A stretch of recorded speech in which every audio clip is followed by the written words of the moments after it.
Hello friends, welcome in this class इंसानस प्रोबायोलॉजी। आज हम माइक्रोबियल बायोटेक्नोलॉजी के जो थर्ड वीडियो है, थर्ड लेक्चर है, उसको लेके आए हैं। तो इससे पहले मैंने दो वीडियो इसके ऊपर अपलोड कर रखा है। अगर आपने अभी तक नहीं देखा है तो आप जाइए देखिए। वीडियो आपका लिंक आपको जो है आई बटन पे मिल जाएगा, दूसरा इसके डिस्क्रिप्शन में मिल जाएगा, या आप हमारे चैनल पे जाके देखिए। चैनल पे जाके आप देखेंगे तो आपको माइक्रोबियल बायोटेक्नोलॉजी के अलावा bio informatics and computational biology के भी बहुत सारे वीडियोस मिल जाएंगे। टोटल 23 वीडियो है जो 2008 से 2022 तक अभी तक जितने भी क्वेश्चन पूछे गए हैं उन सभी को पॉइंट्स में वो मैंने बना रखा है। माइक्रोबियल बायोटेक्नोलॉजी में मैं माइक्रोब्स और वायरस को लेके आया हूँ। टोटल इसके 8 या 9 वीडियो होंगे। तो ये मेरा तीसरा वीडियो है। इससे पहले मैंने दो वीडियो अपलोड कर रखा है, तो आप जाके देखिए। इस वीडियो में हम शुरू करते हैं। Photobacterium are common in marine environment and on the surface and the intestinal content of a marine animal।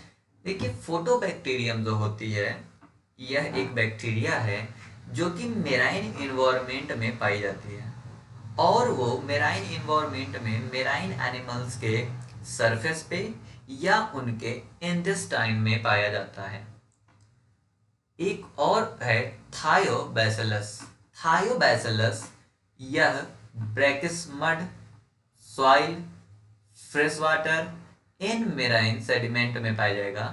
Domestic sewage और सीवेज लगून्स, डाइजेशन टैंक और माइंस में पाया जाता है। तो क्या आपको याद रखना है कि फोटोबैक्टीरिया मेराइन एनवायरनमेंट में पाई जाती है और मेराइन एनिमल के सरफेस और इंटेस्टाइन पे पाया जाता है। यहीं पे थायोबैसिलस जो है उसका हैबिटेट बहुत ही ब्रॉड रेंज में है, जिसमें brackish mud, soil, fresh water, marine sediment, domestic sewage, sewage lagoon, digestion tank या बहुत ही जगह पाया जाता है। अब एक छोटा सा बात कि थ्री डोमेन ऑफ लाइफ किसने दिया था? Three domain of life Carl Woese ने 1977 में दिया था। But three domain of life से अगर हम एक स्टेप पीछे आते हैं तो फाइव किंगडम क्लासिफिकेशन की स्टडी करते हैं। और फाइव किंगडम क्लासिफिकेशन कुछ इस तरह से है: Monera, protista, fungi, Plantae and animalia. अब इसी फाइव किंगडम में से मोनेरा को दो भागों में बांटो। एक है प्रोटो एक है यू बैक्टीरिया और एक है आर्की बैक्टीरिया। अब कितने हो गए? 6 kingdom. Archie bacteria, you bacteria, protista, fungi, Plantae and animalia. अब आर्की बैक्टीरिया को एक डोमेन कहा गया जिसे आर्किया, और यू बैक्टीरिया को ट्रू बैक्टीरिया कहा गया, मतलब बैक्टीरिया, और बाकी जो है प्रोटिस्टा टू एनिमेलिया को एक साथ रखा गया यूकेरिया। इस तीनों को थ्री डोमेन ऑफ लाइफ कहा गया और कार्ल वोज ने इसको बोला। बट ये जो क्लासिफिकेशन है थ्री डोमेन ऑफ लाइफ, वो किसके ऊपर बेस है? 16S आरएनए के ऊपर बेस्ड है। मींस क्लासिफिकेशन जो है आर्किया, यूकेरिया और बैक्टीरिया का, वो आपका 16S आरएनए पे बेस है। अब एक क्वेश्चन बहुत ही ज्यादा पूछा जाता है, आर्किया और बैक्टीरिया के सेल वॉल कंपोजिशन में क्या कोई डिफरेंस है? यस, सेल वॉल में है। ईथर बॉन्ड पाया जाता है आपका आर्किया में और एस्टर बॉन्ड पाया जाता है आपके बैक्टीरिया में। आर्किया के सेल वॉल में ईथर बॉन्ड है, वहीं पे बैक्टीरिया के सेल वॉल में ईस्टर बॉन्ड है। इसी के साथ हमारा मेम्ब्रेन कंपोजिशन और आरआरएनए टाइप में भी डिफरेंस है आर्किया, बैक्टीरिया और यूकेरिया में।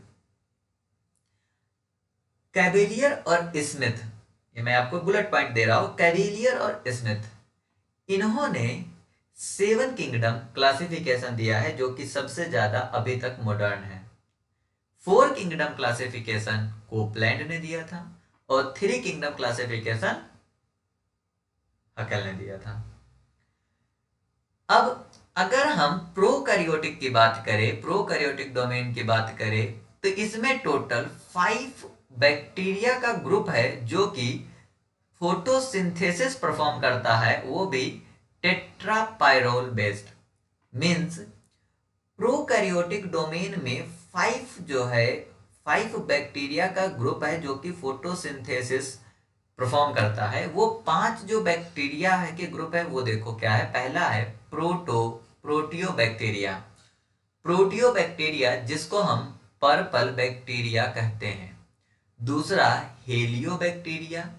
तीसरा क्लोरोफ्लेक्सी, क्लोरोफ्लेक्सी को क्या बोलते हैं, फिलामेंटस बैक्टीरिया या green non sulphur bacteria. And chlorobi green sulphur bacteria और साइनोबैक्टीरिया। तो ये टोटल 5 ग्रुप हैं बैक्टीरिया के जो कि टेट्रापायरोल बेस्ड फोटोसिंथेसिस करते हैं।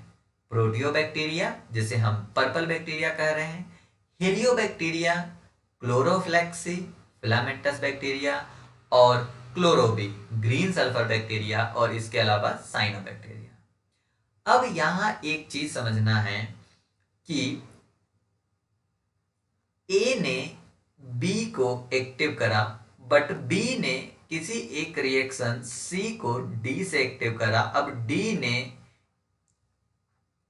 एक रिएक्शन ई और एफ को, और एफ ने एक, इस तरह से, मतलब इस तरह से एक प्रोडक्ट दूसरे रिएक्शन को एक्टिव कर रहा, उसका प्रोडक्ट तीसरे रिएक्शन को, इस तरह का जो भी चैन होता है इसे बोलते हैं कास्केड।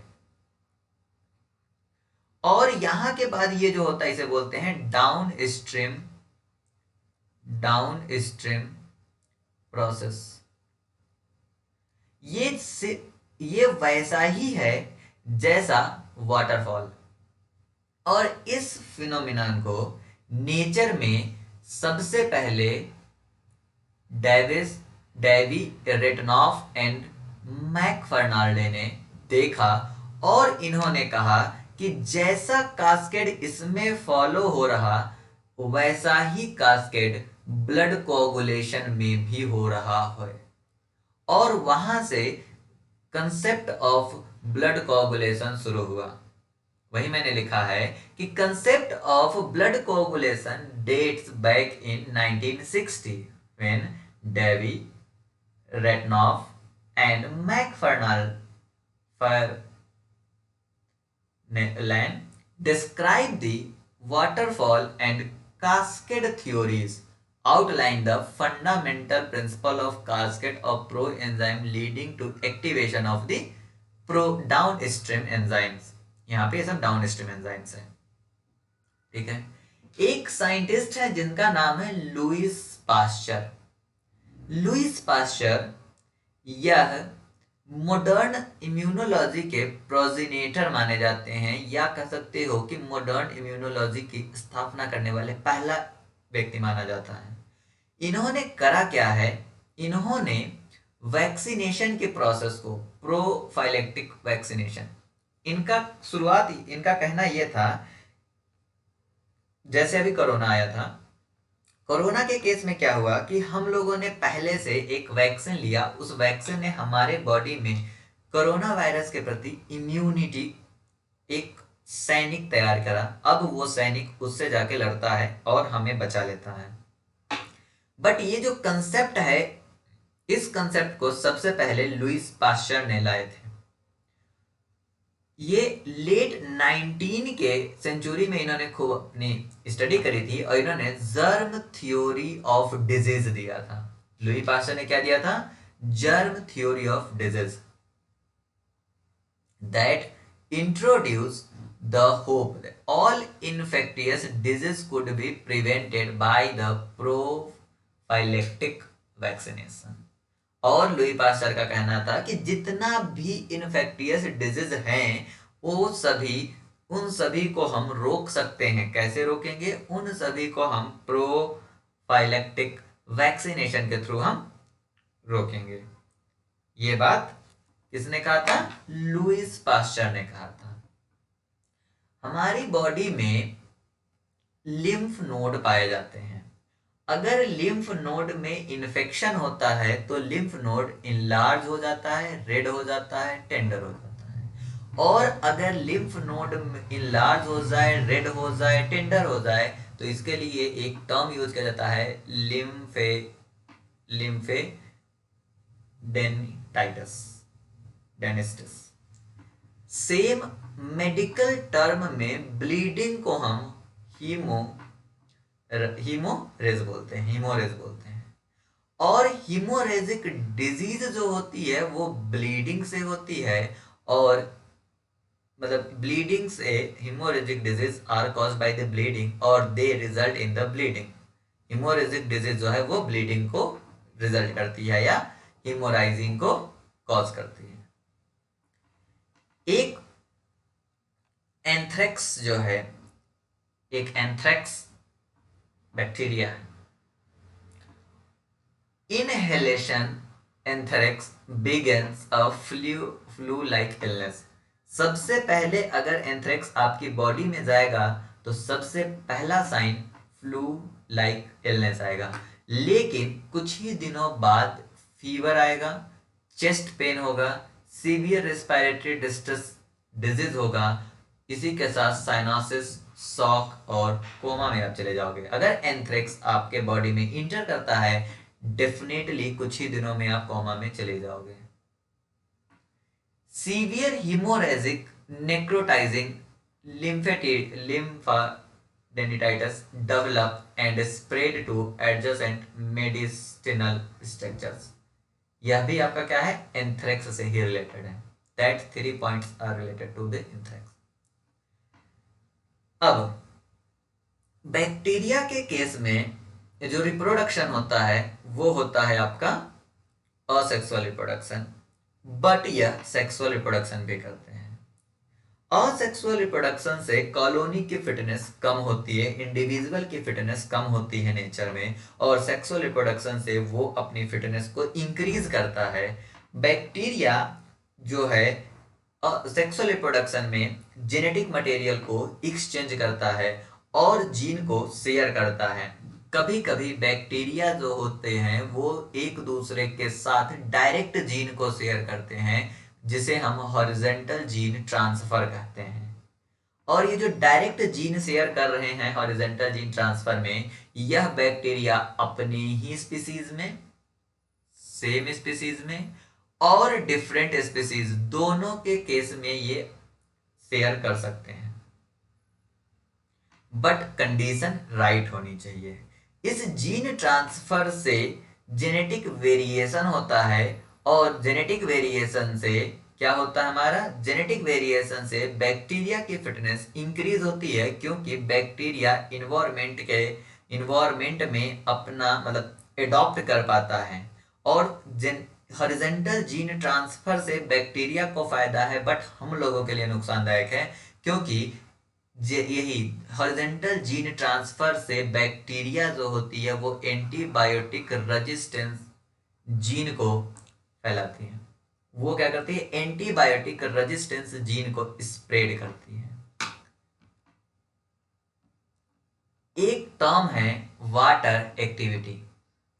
वाटर एक्टिविटी का क्या मतलब है, समझो कि वाटर एक्टिविटी मतलब वाटर रिएक्ट करता है in response to the microorganism. Water कहाँ का, फूड का। तो यहाँ पे क्या है कि water activity is a major factor in preventing और limiting the microbial growth. Microbial growth हो रहा है या नहीं, उसको रोकना या उसको प्रिवेंट करने के लिए वाटर एक्टिविटी एक बहुत ही अच्छा पैरामीटर है। AW is primary parameter responsible for food stability, modulating the microbial response and determining the type of microorganism encountered in the food। मतलब हम वाटर एक्टिविटी से पता लगा सकते हैं कि कौन सा माइक्रो ऑर्गेनिज्म का फूड के अंदर है। अब एक टर्म है कंफ्यूज करने वाला, वो टर्म है कि मॉइस्चर कंटेंट। तो मॉइस्चर कंटेंट और वाटर एक्टिविटी दोनों अलग अलग हैं। मॉइस्चर कंटेंट ये बताता है कि amount of water in the food and ingredient कितना है। वहीं पे वाटर एक्टिविटी हमें ये बताता है कि how the water in the food will react with a micro organism. Moisture content क्या बताता है कि फूड या इंग्रेडिएंट में कितना वाटर है, पर आपका वाटर एक्टिविटी क्या बताता है कि फूड में जो वाटर है वो कैसे रिएक्ट कर रहा है। बैक्टीरिया फंजाई के केस में बैक्टीरिया जो है higher value of the water activity रखती है for the growth than fungi. But bacteria के केस में भी दो बैक्टीरिया है, gram negative bacteria, gram positive bacteria. तो ग्राम निगेटिव बैक्टीरिया जो होती है वो ज्यादा AW रखती है कंपेयर टू ग्राम पॉजिटिव। यहाँ पे नीचे देखो मैंने दे रखा है कि किसको कितना जरूरत है। ग्राम पॉजिटिव बैक्टीरिया 0.90, ग्राम निगेटिव 0.93। मतलब ग्राम निगेटिव को सबसे ज्यादा मतलब AW की जरूरत है। वहीं पे उसके बाद ग्राम पॉजिटिव के बाद आपका ईस्ट और ईस्ट के बाद आपका मोल्ड। तो याद रखना कि सबसे ज्यादा बैक्टीरिया में, और बैक्टीरिया में भी ग्राम निगेटिव बैक्टीरिया में, बैक्टीरिया के बाद आपका क्या होगा, फंजाई। नीचे जो लाइन लिखा है कि gram negative bacteria are generally more sensitive to the low AW than gram positive bacteria. Gram negative bacteria ज्यादा सेंसिटिव है ग्राम पॉजिटिव बैक्टीरिया की तुलना में। किसके लिए, किसके रिस्पेक्ट में, वाटर एक्टिविटी के रिस्पॉन्स में। Thank you for watching this video.